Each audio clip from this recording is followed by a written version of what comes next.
Производителите на лепно жито се уште не знаат по која цена ќе им се откупи родот. Откупната цена пред крајот на жетвата и покрај неколкуте средби меѓу производителите и мелничарите не е утврдена.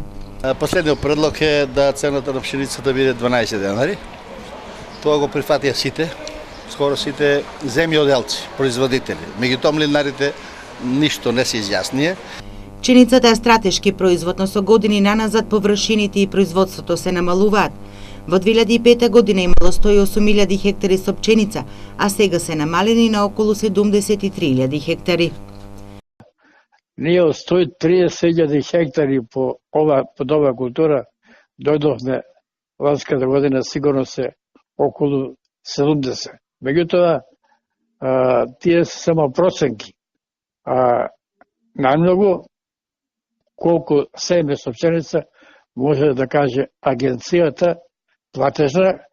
Според податоците од статистичкиот годишник на Република Македонија од 2017 година, во 2012 година под пченица во државата биле посејани околу 79.000 хектари, речиси колку и лани.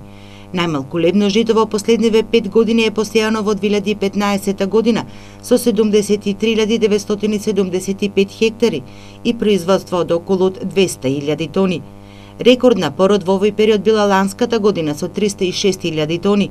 Години со вакви приноси според официјалните податоци во годишникот во последниве 25 години се 1995 година се ожнеани 381.000 тони и 2004 со производство од 356.000 тони.